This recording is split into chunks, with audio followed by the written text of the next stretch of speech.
Assalamualaikum warahmatullahi taala wabarakatuh. Nahmaduhu wa nusalli wa nusallimu ala rasul karim. Pada kesempatan kali ini saya akan menjelaskan sifat-sifat ruqyah yang diruqyah dan tata cara ruqyah.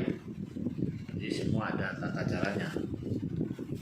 Yaitu sifat-sifat orang yang beruqyah, yaitu orang yang mengobati pasien. Jadi orang yang beruqyah itu orang yang mengobati si pasien yang ingin diobati. Yaitu sifatnya orang sebagai peruqyah, bagi penerapi, jadi harus memiliki sifat-sifat berikut ini, yaitu ikhlas. Seperti dalam firman Allah, wa ma umiru wa illa liya'budu wallahu mukhlishina lahuddin. Padahal mereka hanya diperintah menyembah Allah dengan ikhlas menaatinya semata-mata karena menjalankan agama. Al-Bayyinah ayat 98. Dan sabda Rasulullah yang berbunyi, innamal a'malu binniyah wa innama likulli imri'in ma nawa. Sungguhnya amalan-amalan itu tergantung niatnya, dan setiap orang akan dibalas berdasarkan apa yang ia niatkan. Hadis riwayat Bukhari dan Muslim. Dengan izin Allah, niat memiliki dampak yang besar dalam ruqyah. Terlebih ketika orang yang meruqyah menghadirkan niat saat meruqyah, sehingga tidak menginginkan uang ataupun reputasi dengan membaca ruqyah, tapi menginginkan ridhonya Allah, pahala di sisi Allah dan negeri akhirat. Yang kedua, sifat ruqyah adalah mewujudkan tauhid untuk Allah semata. Orang yang meruqyah harus menganut akidah salafus salih, memiliki akidah yang baik, dan harus benar-benar waspada agar jangan sampai jatuh ke dalam kesyirikan dan segala media yang menjerumus ke sana. Sifat yang ketiga yaitu ittiba, mengikuti petunjuk Nabi Shallallahu Alaihi Wasallam.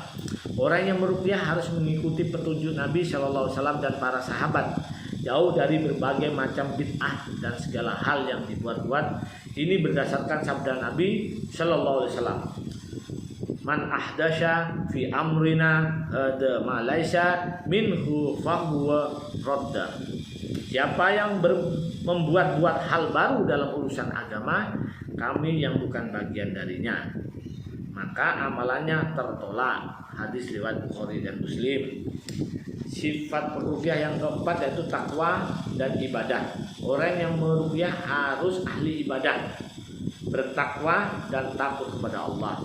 Semakin dekat dengan Allah, bacaannya akan semakin berpengaruh kepada orang yang diruqyah.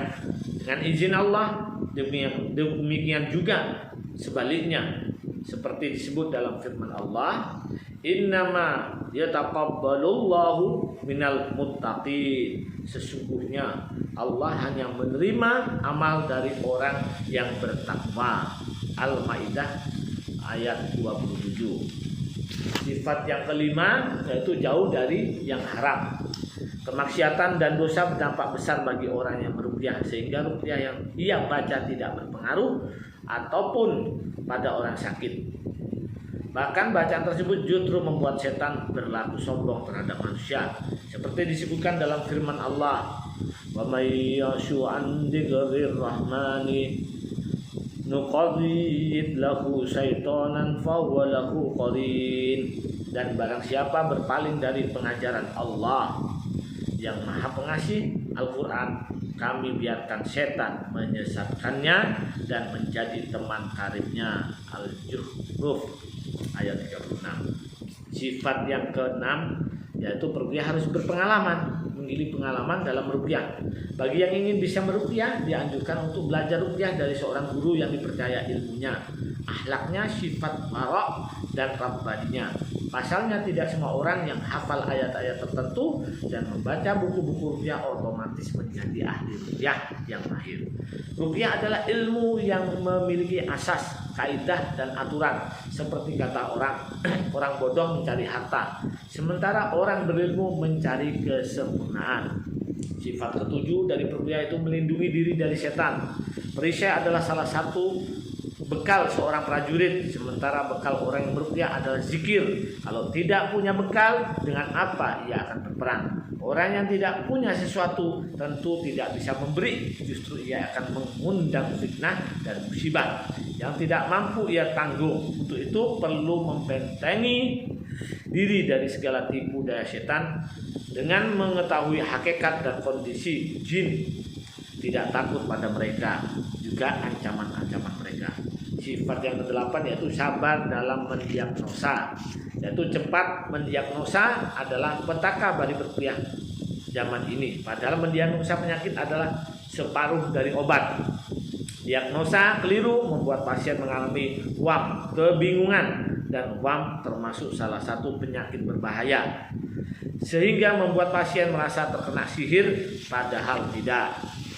Demikian sifat-sifat ruqyah yang bisa saya sampaikan, ada 8. Semoga apa yang bisa disampaikan bisa diamalkan, lalu bisa disampaikan kepada yang lain.